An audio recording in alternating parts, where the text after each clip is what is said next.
nii, oota, ma pean hästi tasakesi tulema. Ära värista nii palju, kuule te. Ei pannud seda fookuspunkt paika.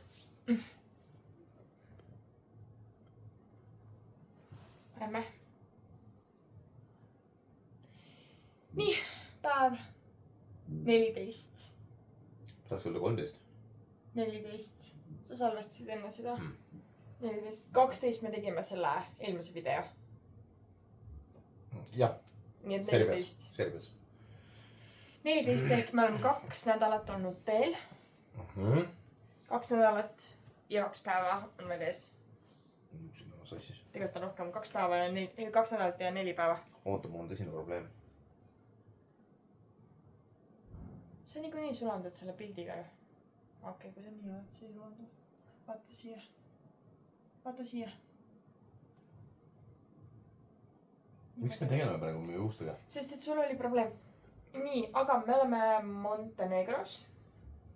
Me oleme sellises linnas hetkel nagu Rosaje.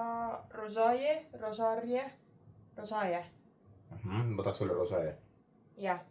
Ühesõnaga ei ole väga suur linn. Mul kuskil telefon ka, aga see. Aga... Ei, sa ei tea jälle seda, selles mõttes, et nagu... No siin on elanike linnadest nii palju teha. Ida-Montenegros. Jah, ida, jah. Ehk siis homme, ma arvan, meil mingi tund aega sõita isegi vähem võib-olla. Ja siis me oleme Kosovos. Kosovo piiri ääres, jah. Sest siin on siuke nagu nõks. Mille, ma ei tea, mingi maakond, mis jääb täpselt nagu niimoodi. Ehk siis Kosovo piiri ääres. Ja Montenegro on olnud väga ilus. Ühesõnaga eile alustasime Serbiast. Mingisugune tund, poolteist äkki sõitsime veel Serbias. Päev algas järjekordselt mingite ägedate kruusateedega, sest et Lennart oli joonistanud mingid ägedaid teid, millel pole numbreid. Ja no Serbias selles mõttes, et kõik kõrvalteed võiks julgelt öelda, et on kruusateed. Nüüd saab ikkagi seda sama lauset kasutada, jah, et mida ma Serbias ütlesin ka, et on teatud riigid, kus kohas need numbriteta teed on asfalteeritud ja see näitab nagu riigi jõukust. Ehk siis Montenegro on rikkam kui Serbia. Ja, no Montenegros ikkagi kõik need kõrvalteed, mida me täna sõitsime. Seda me tegime piiripunktis ka juba. Ja, on asfalteeritud. Serbias on nad üldjuhul kruusateed ja nad on sellised, kuidas ma ütlen, vastikud kruusateed. Et kui Eestis ikkagi kruusatee on üldjuhul suht normne, siis siin nad on tihtipeale selle vee poolt siis ära uhutud, mis taevast on sadanud, eks ole. Nad on sellised kivised, savised, kohati mudased. No ja seal on see, et kui ilmselgelt kui vesi voolab kuskilt mäest alla. No ja ta on väga mägine. Ja see vesi voolab mööda seda kruusateed mäest alla. Siis see vesi võtab sellest kruusateest mingi osa kaasa. Ja mis tekib, on selline vagu. Ja seal on väga sügavad vood. Muidugi peal tormi me käisime. Ei no ja ja pärast tormi on selline võib-olla sügav on see vagu, võib-olla on natuke mingid möllu täis. Aga see vagu on nagu selline, kuhu sa mootorrattaga, isirattaga sisse sõidad, siis no sealt välja saada on lõbus. Eriti kui see on täis last, kus kohas 3 kohvrit pluss veel seljakott. Just, et no see on nagu päris lõbus, et peale väänamine aitab ikka, loomulikult aitab. Aga noh, teatud piiril. See jah nõuab ikkagi nagu ma ütleks mõlemalt meilt päris palju. Ja mäest alla on eriti lõbus. Mäest alla on niimoodi, kui sa isirattaga sinna vakku sõidad. No siis põhimõtteliselt hoia kinni ja tagaratas lihtsalt blokkis, et no sa ei saa sealt. No me ikkagi jah, selles mõttes libisesime ka vahepeal külg ette. No ei jää muud üle, noh. Et selles mõttes. Jah, õnneks ABS on väljas, siis nagu saab ilusasti nagu pidama. Me natukene muretsesime Montenegro piiriületuse pärast.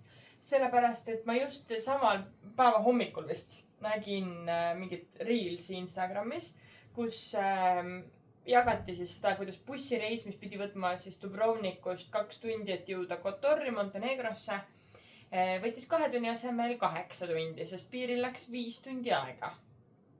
Ja no siis kõik see muu sõitsin ka natuke juurde, ehk siis läks 8 tundi. Aga õnneks me vist läksime nii väikesest piiripunktist ja nii lambi koha pealt Serbiast. Et ei olnud väga hullu, samas natukene oli järtsi, natukene pidi ootama. 20 minti. Aga mitte midagi hullu. Ja samamoodi noh, jälle mõtlesime, et okei, et kas tekib mingi küsimusi, et me olime Serbias nii lühikest aega. Serbias on kusjuures see, et kui sa ööbid kuskil, sulle antakse mingisugune täidetud paber. Ai, see oli arve? Ei, see ei olnud arve. See ei olnud arve, sest et nad päriselt piiripunktis võivad küsida selle kohta. No jah, et meil esimesest majutust. See täideti ära nii majutuse andmetega kui ka meie andmetega, mõlema meie andmetega. Seda küll jah, et seal oli nagu. Ja võidakse küsida. Esimene majutus ei annu meile seda, see oli mingisugune noor kutt Serbias, teine majutus andis.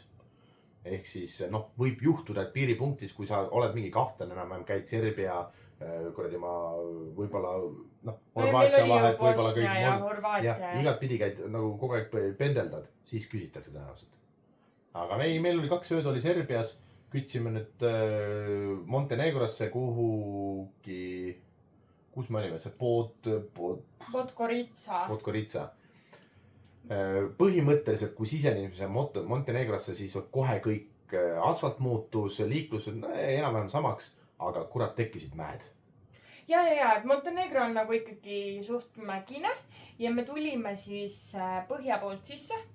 Ütleme põhja-ida poolt, jah. Ehk siis esimene nii-öelda vaatamisväärsus oli meil see Tara Bridge sild. Iseenesest oli väga uhke sild, aga ta oli praegu remondis. Ehk siis pool sellest oli täiesti tellingute all ja pool oli siuke ehituskraami täis. Nii et mis iganes klipid sealt siis tulevad, kui tules, siis ei tule. Ja selles mõttes oli väga sarnane, et ikkagi need teed, mis siis seal mägede ääres liikusid, oli kõik siukese võsaga ümbritsetud. Et vaated olid sellised so-so, jälle inimese silmaga nagu nägi, kaamera silm ilmselt väga ei näinud midagi. Et vaatame, kuidas on. Aga samas sealt edasi me läksime Turmitori mäestikku, mis oli meeletult ilus. Nagu väga-väga ilus mäestik. No mina ütlen kommentaariks selle peale, et praeguse seisuni minu lemmik mäevetus. Et see meenutab Norrat, aga see ei ole nii kammitsetud, kui on Norra. Ehk siis mulle meeldib see, mis on Sloveenias, et sa tegelikult saad suvalises kohas enam tee äärde tõmmata, sa naudid seda loodust, sa kõnnid kuskil kivide peal ja nii edasi. Et see oli praegu ka selles Turmitoris. Turmitor. Ja see mäeületus ei olnud niimoodi, et nagu mingi Stelvio, et korra üles ja korra alla ja tehtud tann. Stelvio on nagu niimoodi, et kütad seal, mingi hullu digistad seal neid korra niimoodi tsikaane, korra ülesse, kütad seal mingi tsikaane alla, kõik. Done. Et seda ma jälestan, ma ingid, kõvad vennad ikka kütavad tsikaane, ei, see ei ole nii. Et see Turmitor. Ta on ikkagi, ta on looduspark või nagu nature park. Kitsad teed, autoga. No veits on ebamugav, aga samas seal on ikkagi suht palju neid kohti, kus tõmmata kõrvale, et autosid oli ikkagi palju. Ja saab väga palju peatuda, pilte teha, väga ilus nagu loodus. Loomi on suht vähe, kuigi seal mägedes oli natuke rohkem. Aga seal pargis ikkagi oli suhteliselt vähe, ma ei tea, kas seal äkki ei tohi olla. No seal ikka oli selles mõttes, aga üleüldse Montenegros meil on vähe nagu selliseid taluloomi näinud. Ja kõrgust, ma ei tea, palju Turmitoril me saime mingi 2 kiltsa kätte või? Mingi 1900 midagi. Mul oli meeles, enam ei ole meeles. Äkki oli. Videos on olemas. Mis seal üleval ääres jookseb. Jaa. Ehk siis seal sai jah niimoodi, et seal oli mitu peatuspunkti. Mõnes kohas sai rohkem pilte, mis oli ülimalt hea. 30 pluss temperatuuri juures on tuul. Ehk siis seal üle sai jahtuda. No ja me kõik saime paar piska tiba ka. Õnneks äikesepilv liikus meil nagu sabas, et me jõudsime eest ära. Sest ikkagi näitas äikest ka. Ja alguses näitas selliselt, et tuleb üle terve Montenegro üks äikesepilv. Õnneks ei tulnud ja me tegelikult ei saanud. Me ei saanud vihma. Ei, Montenegros ei saanud. Ei. Ja ühesõnaga, Serbiast on nüüd tulnud see tegelikult vist on kogu Euroopas, sest et Eestis on ka täna mingisugune 11 kraadi sooja. Et see mõhumass kuidagi liigub selliselt. Aga jah, sealt edasi olid meil sellised väikesed teed Turmitorist edasi. Kõik olid asfalteeritud. Kõik, nagu absoluutselt, me ei ole veel Montenegros kruusateed saanud. Ja ma ei ole joonistanud ka muidugi mingi väga ekstreemseid teid. Aga oleme juba sõitnud ka sellised, millel ei ole numbreid. Et see just kui nagu Serbias tähistas seda, et see on kruusatee, garanteeritud kruusatee, et Montenegros veel ei ole. Isegi see väikene tee, vaata, kui me sinna monasterisse läksime. Ostrog. me käisime Ostrog monasteris, ütleme nii, et väljapoolt ülimalt uhke. Sa näed, et sinna kalju seina külge on ehitatud sellised väga-väga ilus fassaad. Ma panin selle pildi ka, aga see küll ei olnud sellest nagu monasterist endast, vaid see oli sellest no välisfassaadist. Ei, see oli nagu sellest lisaosast, vaata, mis oli allpool. Mis on võib-olla hiljem ehitatud, sest et see klooster või see põhikirikuosa on nagu kõrgemal. Jaa, seal on kaks asja, kaks osa. Aga see oli väga püha koda ja seal ei tohtinud pildistada. No ja me tegelikult ei hakka trügima ka, et seal on tehtud pilte Google, mis iganes Mapsis on ka neid review'sid ja pilte on jõhkralt. Et me ei hakka nagu juurde tootma sinna, sest et peamine point on see, et me käime seal koha peal, vaatame uhket kohta. Ja kuna ka tegelikult montenegrolased on ülimalt religioossed, siis ei hakka nagu seda protsessi segama. Sest et austame kultuuri, kus me oleme. Sest me sattusime ka täpselt palvuse ajal sinna. Jaa, no see oli ikka, me nägime, kuidas inimesed on nagu süvareligioossed. Nad rändavad sinna tõenäoliselt mingisugusele hingerännakule ja... Aga rääkides sellest nagu kloostrist endast, siis ta nagu väljapoole on küll, ta tundub hullult suur ja nagu uhke, et ta läheb sinna kalju sisse ja bla asi. Aga me siis, tegelikult natuke kogemata sattusime siis sinna nagu päris sellesse pühakotta sisse. Sest tegelikult me vaatasime, et inimesed lähevad ja nagu väga palju erinevaid inimesed, mitte ainult kohalikud, vaid ka nagu teised, aga seal ikkagi kõik käisid kummardamas seal mingisuguseid pühakuid.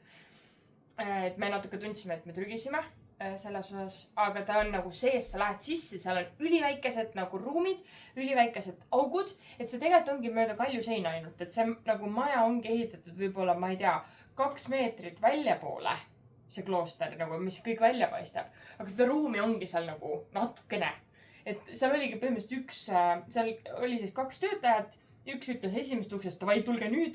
Ja siis teine ütles, et davai, oota, seisa nüüd seal vahepealses ruumis. Sealt teisest tulid välja inimesed ja siis said nagu minna veel nagu sisse. Väga uhke oli sellegi poolest see samamoodi nagu Serbias, et kõik seinad on täisjoonistatud, mingid pühakuid. Et siin on ikkagi nagu see erinevate pühakute suudlemise kultuur. Et see ilmselt on sama religioon. Ma ei ole seda välja uurinud täpselt, mis religiooni nad siin nagu kummardavad. Siin on ka vaata mitu religiooni, sest et õhtuti kostab sealt nendest megafonidest ikkagi, ma eeldan, et see on islam. Jah, no mingi laadne, kui ei ole islam. Sest Mostaris oli samamoodi ja terve Serbia oli täis neid megafonitorne selles, et siin on neid pigem suht vähe olnud. Täna oligi, kui me siia nii-öelda ida poole jõudsime, siia Kosovo poole, siis tekkis neid nagu rohkem. Neid on ka kuskil mingid väikestes külades, ma olen nagu imestanud, et see on mingisugune väikene küla, kus kohas on võib-olla mingi 2-3 majapidamist ja siis on järsku mingisugune suur kirik ja torn. Et siis nagu tekib küsimus, nagu, kes see rahastab seda kõike, aga ei, võib-olla kirikul pappi on nii palju, et see... Ja ma ei tea, ja ma arvan, et Kosovos on sama religioon, on niisugune tunne, aga ma ei ole kindel. No samas nii palju, kui ma ajalugu uurisin, siis Kosovo on rohkem Albaania poole, Põhja-Makedoonia on rohkem Kreeka poole, et vaata, siin võiadki nüüd erinevused tulla, eks näis, vaata, me mõlemad külastame ära, Ja siis eelne majutus oli meil väga seal on suures linnas. Suur linn tegelikult. Ma uurisin ka 180 000 elanikku. Podgorica. Ja see oli nagu, linna äärest läheb ikka mingisugune selline kiirem tee, ametlikult 50, de facto 80-90 kohalikud ka sõidavad nii kiirelt. Ehk siis kuskil seal ääres. Ja uus maja. Ja see oli ikkagi äärelinn, ümber oli kõik mingid ehitus või nagu mööblipoed, isegi olid ehituspoed, mööblipoed, siuke veits tööstusrajoon, täiesti uus maja. See võõrustaja ütles ka, et vist pooled korterid olid ära ostetud, et 30 korterit midagi siukest on ja 15 on umbes nagu elanikke või nagu omanikuga. No eks siis sellest eeldaks, et võib-olla selle hind on kohaliku jaoks ka ikkagi üüratu, et ma ei hakanud muidugi nii-öelda küsima selle üle. Ja meil oli iseenesest nagu stuudioapartment, selles mõttes, et oli nagu üks tuba. Voodi oli ilusti nagu sellise seina taha ära pandud, et nagu oligi elutuba eraldatud, kus olid siis diivanid ja telekas oli seal seina peal ja siis teisel pool seda seina oli magamistuba. Jahutus oli olemas, kõik nagu omanik oli kõigele mõelnud. Pesumasin oli olemas, pesuvahend oli olemas. Kõik asjad, mida sa võiksid tahta, pluss ta oli veel külmkappi pannud mingid veepudelid, mingid šokolaadid, mingid küpsised. Minu kogemus ütleb, meil ei ole sellist majutus parem olnud. Võib-olla ainukene, mis on puudu, oli puudu hommikusöök. Ja, sest aga kuna see on apartment, siis. me ise just arutasime, et meil oli Euroopa reisi ajal 2 aastat tagasi Ungaris väga sarnane apartment. 3 aastat tagasi. 3 aastat tagasi. Ja 2023, mitte 2024. 3 aastat tagasi Ungaris nagu hästi sarnane apartment nagu hoone ka, et samamoodi oli aiaga ümbritsetud, said turvaliselt oma ratta ära parkida. Ja siis, aga seal oli niimoodi tehtud hommikusöök, et ma arvan, et need omanikud elasid mingis teises korteris samas majas. Sest et me saime eelmine õhtu märkida paberil ära, mida me tahame. Ma ei mäleta enam, kas ma saatsin pildi või nad tulid mingi hetk järgi sellele. Aga ja siis hommikul toodi nagu väikese riiulikesega lihtsalt sinna ukse taha. Aga noh, ütleme niimoodi, et see Podgorica majutus ratas oli pargitud aiaga, sõna otseses mõttes oli nagu see värav. Jah. Värav puldiga käis lahti, turvaline kõik kaamerad, kõik asjad. Majas oli lifti. Hommikul nii-öelda kui rattale kohvrid külge pani, siis oli administraator seal all. Ehk siis noh, ma ei tea, inimvalve nagu päeval mingil ajal. Korteris, noh, Kelly juba ütles, et konditsioneer, mingisugune külmkapp, pesumasin, mis iganes, kuidas need nimetatakse, metallkardinad, mis tulevad nagu akendel ette, mis tegi korteri täiesti nagu pimedaks. Ja no väga vaikne oli ka arvestades, et me tegelikult olime suure tee ääres. No ja liiklus oli päris tihe. Ja tuuni oli väga hea, voodi oli väga mugav. Internetikiirus, see on eestlastel oluline. Internetikiirus oli ülikiire. Aga ma ütleks, et see on nüüd nagu, noh okei, meil on 2 ööd olnud Montenegros, aga Montenegros mulle tundub, et ongi internetiga väga hästi, siis ma natukene kahetsen, et ma selle Balkani riikide interneti võtsin Bosniast. Selle mingi kohaliku ettevõtte käest, mingi oligi tuurist asi. Mul küll ei ole rohkem otseselt vaja seda netti, kui nad pakuvad, aga siin sama raha eest pakutakse umbes 10 korda rohkem interneti. Suve. Et kui mina võtsin siuke 15 euro eest 10 päeva 40 giga internetti, siis siin on mingi 10-15 päeva 500 giga internetti ja sama raha eest. No iganes, ja see on jälle see oluline info, et kui tulla Balkani maadesse ja sul vähekenegi internetipakett kannatab Euroopa Liidu riike, siis ära võtta seda paketti, mis hõlmab ka Euroopa Liidu riike, sest Balkani riigid on täiesti eraldi. Ja Euroopa Liidu riigid on eraldi, ehk siis lase enda nii-öelda selle Eesti paketi peale Euroopa liidu riikides. Sest et enamikes kohtades nii majutuses on wifi olemas. Ja Horvaatias on normaalne wifi, no enam-vähem normaalne wifi ja tegelikult Euroopa Liidu riigid on nagu okei. Ja kui sa tuled Balkanisse, siis nagu Kelly ütles, et jah, sul on tegelikult igas riigis on see e-SIM olemas, mis hõlmab ka Balkani riike.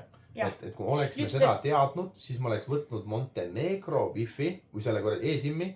Ja, sest et ChatGPT ka ei leidnud. Ja võib-olla aktiveerinud selle siis teistes riikides ka. Või no võib-olla ma ei osanud küsida. Maagiliselt aktiveerida. Aga põhimõtteliselt ma võtsin siis Bosniast, mis oligi, nad nimetasid seda West Balkans, ehk siis Lääne-Balkani riigid, kus ongi siis Bosnia, Serbia, Montenegro, Moldova vist oli ja Albaania. 5 riiki. Kosovo, Põhja-Makedoonia. Kosovo oli, aga mingi riik oli puudu. Ei olnud. Siis oli 7 riiki. Sa praegu nimetad Moldovat. Moldova on hoopis teises kohas. Moldova on Ukraina külje all. Jah, aga ma ei mäleta, kas Moldova oli siin või oli mul selles teises paketis. Ühesõnaga. Aga siin on nagu kõik olemas, mida siin kandis võiks vaja minna. Ja mulle tundub, ma küll ei uurinud, mis Montenegro nagu riikide see on. Aga ma olen lihtsalt tanklates näinud neid reklaame. Et sama raha eest saaks siin lihtsalt nagu nii palju rohkem interneti. Et kui see on oluline, vaata. Et okei, meie selle 40 gigaga saame ka väga hästi toimetatud. Sest majutuses enam-vähem on ikkagi nett olemas, et ajab asja ära.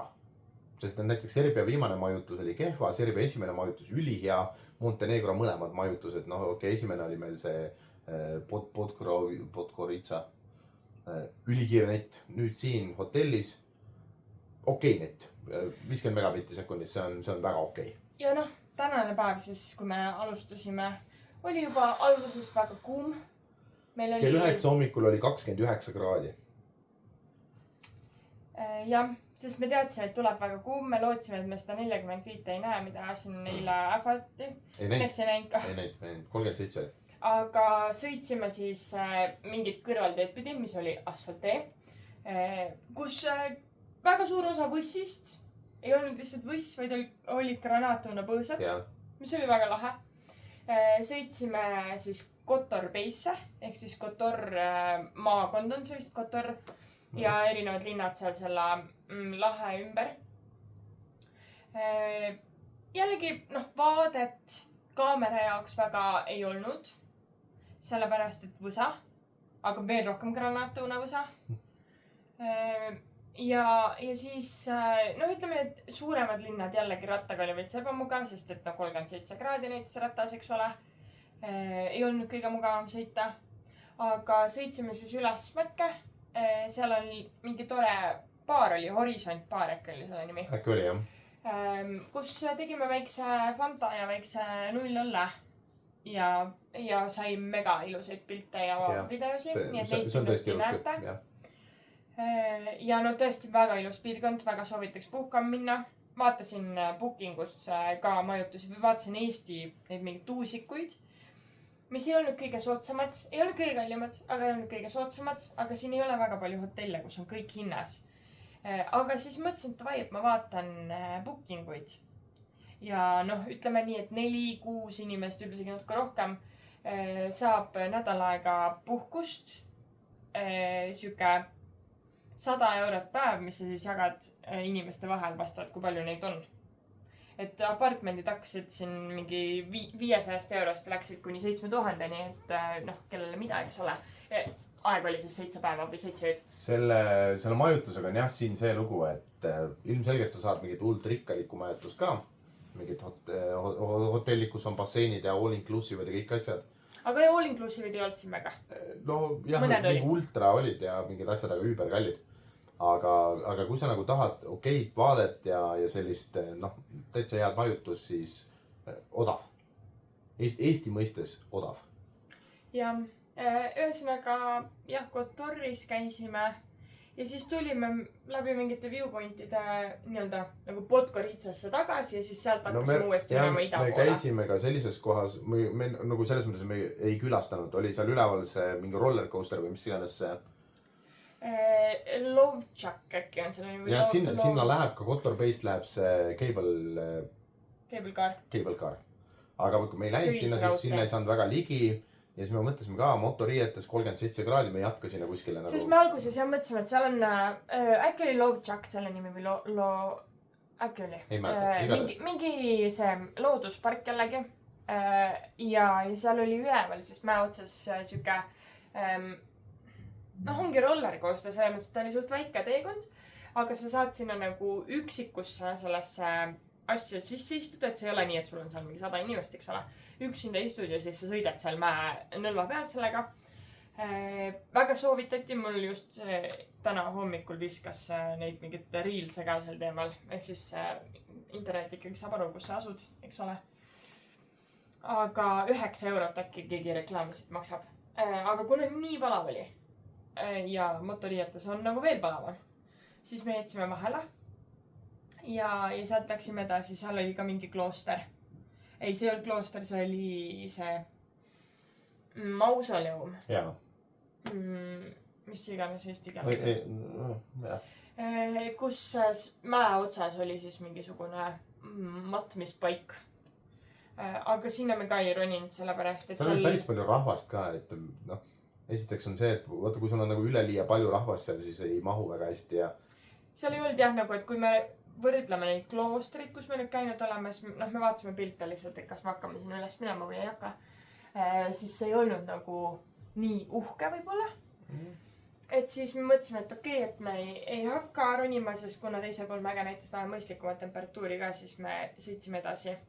Siis meil jäi tee peale veel enne Pavlova viewpoint, kus oli siuke ka veits kanjoni mõõdi, ma ütleks, et oli väga sarnane selle Serbia kanjoni. Oli selle, ja samamoodi lookles. Nimetame selle jõeks ja see oli päris lai, oota. No jah. Ja seal oli ääres oli, ma ei tea, mis iganes täis kasvanud nii-öelda rohelust täis. Ja siuke džungli tunne tekkis. Ja džungli tunne, see on väga hea kirjeldus. Aga vesi seal selas. Ja ilusud vaated samamoodi jälle kaamerale tõenäoliselt ei jää väga hästi, sest et võsa. Siin on väga palju võsade ääres. Ja. Meie naudime. Siit tagati ei naudi, aga no mis on ikka? Jah, tuleb ise tulla, ega siin midagi ei ole. Ja siis sealt tulimegi, keerasime kiirtee peale. Ja kiirtee, siin on kiirtee. 44 kilomeetrit 42, vabandust, ma panin 2 kilomeetriga puusse. 42 kilomeetrit kiirteed. Oli jube kiir. Aga tegelikult ma ütlen ausalt, see oli, kiirusepiirang oli 100 kilti tunnis. Ja seal oli tuul. Ja ma ütlen, seal oli tuul, sest et sellist tuult ma ei ole mootorrattaga juba kaua aega saanud. See oli nagu selline tuul, kus kohas sa tuled kuskilt tunnelist välja, võib-olla näed, mingi org on tekkimas ja see tõmbas mootorratta nagu viltu. Nagu niimoodi pidin vastu väänama 100 kilomeetrit tunnis, jätkuvalt 100 kilti tunnis, mitte 150, vaid 100. Ja niimoodi väänad lihtsalt vastu, mõtled ka, et oi kurat, noh. See kiirtee oli väga kõrgel. Ülikõrgel. Et olles ka Itaalia vägede vahel seda kiirteed sõitnud. Jaa, aga seal ei olnud tuult. Ja nii edasi on ju, siis see oli nagu selles mõttes ikkagi väga kõrgel. Ma arvan, et ta võis olla 1,5 kilta või? Ei, nii kõrgel. Ei olnud nii kõrgel. Kilda kõrgus oli siis äkki. Tea kas sedagi, aga ta tundus nagu hullult kõrge see sild, mis sinna mägede vahel oli tehtud. Ja kuna siit ikkagi käis see äikesepilv üle Montenegrost, siis see tuul ikkagi andis märku sellest äikesepilvest ja see oli nagu väga tugev tuul. Et hakkas ikkagi natuke hirmus, ma ütleks ausalt. Õnneks oli 3-reaalne. Jah. Ehk siis enamused kohaliku montenegrolased sõitsid ka keskel. Ja ma tegin samamoodi, sorry, et muidu peaks nagu paremal pool sõitma. Aga liiklust ei olnud väga palju. Võib-olla lihtsalt see kesknädal ka või nädal algus. Aga see aitas. Vahet pole kummale poole kangutas ruumili küll. Ja tulekahju oli. Ja me vist olime, ei olnud väga pikalt sõitnud maante peal. Vaatasime ka mingi hull suitsupilv, mõtlesime, mis kurat toimub, et udus ei ole. Siis tundsid ka, et selge kuskilt põleb, jõudsime kohale ja no ikka leeki oli näha. Ütleme, seal oli selles mõttes mingi 4 sükest põõsast, mis olid siis põlema läinud nagu erinevate kauguste peal.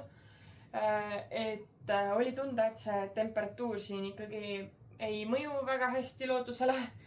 Ja tänane pilv ka tegelikult see vihmapilv ja äikesepilv pidi tulema üle terve Montenegro. Ta tuli lõpuks ja siis hommikul ma vaatasin, et ta tuleb üle poole Montenegro. Ja tegelikult tuli veel väiksema osaga. Aga see linn, kus me täna oleme, siin oli terve päev torm. Vähemalt nii hotelli receptionist öeldi. Ja selle mõttes siia tuli õhtul ka ikkagi äikesepilv peale, aga see vist oli nüüd suurem, see vist tuli üle Montenegro. No kõlab jah, sest et siin ikka oli külm. Et kui me tulime sealt ja Kotori poolt seal 37, vahepeal nägime 39 kraadi, siis siin oli 15 kraadi. Jah. Et sellist langust me ei ole saanud, isegi Norras mitte, et ühel pool mäge oli 30 mingi kraad ja teisel pool oli 15. Aga sellist üle 20 kraadi langust me ei ole veel kogenud. Et see ikkagi jaks külm. Ei, tõmbasid ikkagi luugid kinni, et see on nagu, jah. Ja täna oleme siin, väga uhke hotell on. Ja. Mis iganes 4 tärni hotell vist oli tegelikult. Ja, hashtag naine maksab. Jah, hashtag pidu naise raha eest. Tegelikult Eesti mõttes ikkagi soodne hotell, sest ma võtsin toa, kus oli hommikusöök hinnas. Hommikusöök oli kirjas, et on a la carte hommikusöök. Ma ei tea, saame homme teada, mis siis tegelikult on. Aga tuba oli, ma tahaks öelda 71 eurot ma vist maksin. No koos hommikusöögiga? Koos hommikusöögiga 2 inimesele. Plus siin oli spa, mis me läksime sinna väga vipp-tunneli. Me ainukesed seal. Me olime 2 Ekstra pandi saun kütte minu jaoks. Et nüüd jah, Neiu oli seal, küsis, et kas me tahame saunaga minna. Et nad panevad siis kütte, seal oli tegelikult 2 Soome sauna ja vist mis iganes steam room, hamammi laadne siuke Türgi aurukas. Ja siis me ütlesime ja, et ainult seda Soome sauna tahaks, et siis nad panid selle kütte ja panid basseinis need purskkaevudrassid tööle. Et väga siuke vipp-teeninduse värk. Ja see mulle meeldib. Ja väga, Soomes inimesed on väga toredad, et tulime siia ka siis... Õhtusöök. Tulime siia ka siis noormees võttis meid ilusti vastu ja küsis, kus me tuleme ja kui kaugelt ja palju me sõitnud oleme ja palju meil veel minna on. Vaata, käib flirtimas mingit teenidajatega. Just. Õhtusööki küsime, nagu ikka, täna oli ka kusjuures küsija suu pihta ei lööda, sest me saime sinna... Eile oli Ostrog. Eile oli Ostrog, ehk siis sinna üles Kalju monasteri. Ja seal muidu on nagu parkla on allpool ja tõkkapuud olid ees. Aga lihtsalt küsisin sealt, kes iganes seal putkas oli, küsisin, kuule, et nagu ei viitsi jalutada motoriietega, et nagu saab lähedale ka. ja et saab ikka üleval veits vähe parkimisruumi, et saab ikka tõmbas tõkkepuu lahti ja sõitsime ülesse. Ja seal oli teisi mootorrattarid ka. Ja ehk siis nagu küsija suu pihta ei lööda. Ja täna kehtib täpselt sama asi. Käisime spaas ära, mõtlesime, et kurat ei viitsi sinna nagu restorani koha peal istuma, minna sööma. Küsin lihtsalt, et kurat, kas teil on kuidagi võimalik, et me kas või tuleme nagu restorani, küsime teilt mingid karbikesed, et pange meile toit sinna karbikest ja me läheme hotelli tuppa. Ei, no vend läks küsima. Ja lõpuks tuleb välja, et ikkagi on võimalik kuidagi seda room service'it. Kõik vein, klaasid, mingisugused pizza, snäkid. Nagu väga hea kohalik vein. Et ma saan aru, et võibolla seda ei peaks võibolla nii palju reklaamima. Väga maitsev, jah. Et võibolla see room service ei ole neil ametlik teenus, aga jätkuvalt küsija suu pihta ei lööda. Ehk siis, come on, kõik on läbirääkimiste küsimus. No ja nad olid selles mõttes väga meelitatud, sest et me enne ka, kui ma tulin hotelli sisse, siis neil on receptioni kõrval see riiul, kus olid erinevate riikide lipud, tahtsime videot teha, aga Eesti lippu ei olnud. Ja siis nad nüüd ütlesid meile ka, et me oleme erilised, et me oleme esimesed külalised, kes neil Eestist on. Et võibolla see ka natukene mõjutas, et nad tahtsid kuidagi nagu muljet avaldada. Aga ei, väga toredasti võeti meid siin vastu ilusti, saime põhimõtteliselt hotelli ukse ette parkida tõkkepuu tehti lahti ja saime lähedale tulla. Et siin väga palju nagu parkimiskohti ei olnud, aga samas ikkagi... No, siin oli 2 saksast olid ka enda ratastega, aga nad ei osanud parkida, nii et nad parkisid mingi risti-resti niimoodi, et ma nende kõrvale ei mahtunud. Nad ei olnud jah väga sirgelt, aga võibolla tulid mis iganes hetkel, kui siin nagu oli mingi teine siis. Või siis põgenesid selle vihma eest, mis siin täna oli. Jaa, sest et siin oli tõesti nagu näha, et ikka oli torm üle käinud. Jah, aga nüüd mõtlesimegi, et ma teen siis selle video valmis, kell on küll väga palju juba. Homme, Kosovo. Ja vist on 1 ööbimine Kosovos. No vaatame. Minu arust. Ja siis Kosovost minu arust Põhja-Makedoonia ja siis Albaania. Albania. Ja Albanias on meil 1-0 päev. 0 päev kaotamas, jah. Kuskil väga kuumas piirkonnas. No vaatame, mis see Äike siin teeb. Kus Lennart põleb ära. Vaatame. Sest et siin ikkagi see Äike praegu möllab. Et vaatame, mis tulemus on. Ühesõnaga. Kulge. Näeme. Tšau.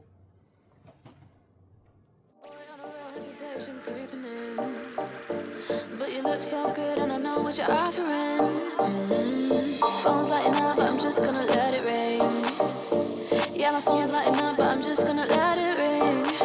Is it the liquor in my system? My desires not so real. Got me caught up in this rhythm. Draw me in and make me feel.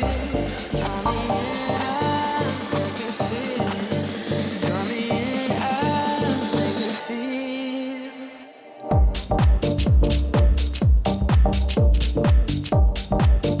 Make me feel.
away tonight.